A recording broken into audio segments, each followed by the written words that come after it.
Meet Uncle Sam. He has a lot of bills to pay, almost $4 trillion worth every year. Uncle Sam's income is a little over $2 trillion per year. To make up the difference, the deficit, he does what most Americans do. He borrows money. When Uncle Sam takes out a loan, he calls it a bond. Bonds can be held by banks, investors, or even foreign governments. Uncle Sam has to promise to pay interest on these bonds, just as you do on any loan you take out. Ever consider paying your mortgage with your credit card? That's exactly what Uncle Sam does. He takes out new loans, new bonds, so that he can make payments on the old ones. All those loans and all that interest adds up. Right now, Uncle Sam owes about $14 trillion. To put that in perspective, 14 trillion is about the same as the national GDP, the total value of all the goods and services produced by the entire American economy in a year. It's such a huge amount of money that Uncle Sam is starting to run out of people to borrow from, and he's having trouble just paying the interest on his loans. Historically, Uncle Sam's income has come from taxes. But every increase in taxes has been followed by an increase in spending. And anyway, in the last few years, the gap between taxes and spending has gotten so huge, it would be pretty difficult to make up the difference. So raising taxes is not a very appealing option. By the way, the majority of tax revenue comes from Social Security and individual income tax. The little yellow bits on this graph show the amount that corporate income tax contributes. Remember that the next time Uncle Sam's friends in the business community tell you that you should pay more taxes, but that they shouldn't.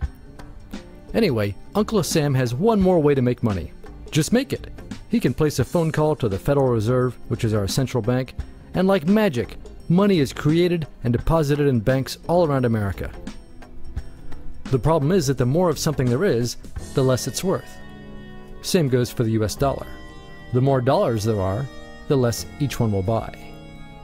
That's why commodities like gasoline, food, and gold become more expensive when Uncle Sam does his money-making magic.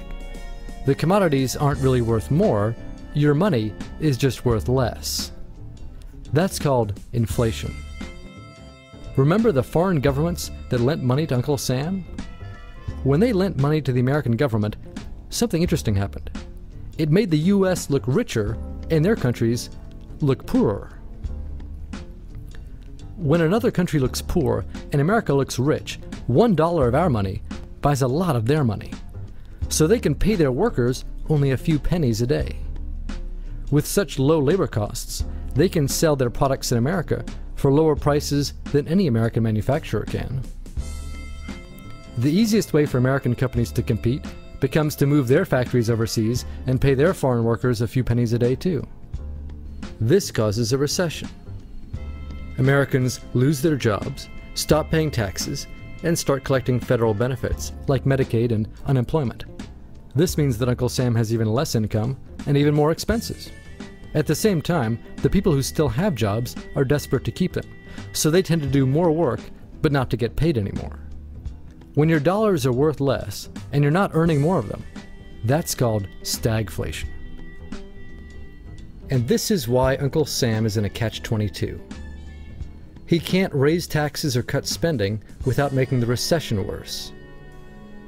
And he can't have the Federal Reserve create more money without making inflation worse.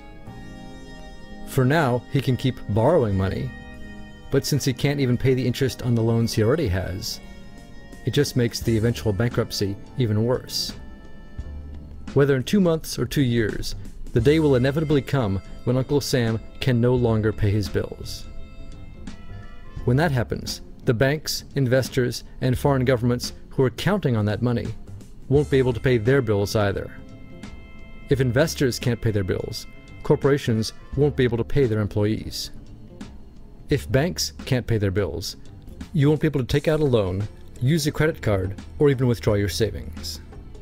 If foreign governments can't pay their bills, their own banks and corporations will have the same problems. That's called a global economic collapse. And it's really scary.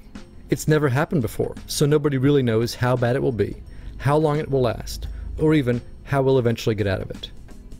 The only thing we can do is to educate ourselves, try to figure out what's actually going on, and to prepare for what may be very extraordinary circumstances.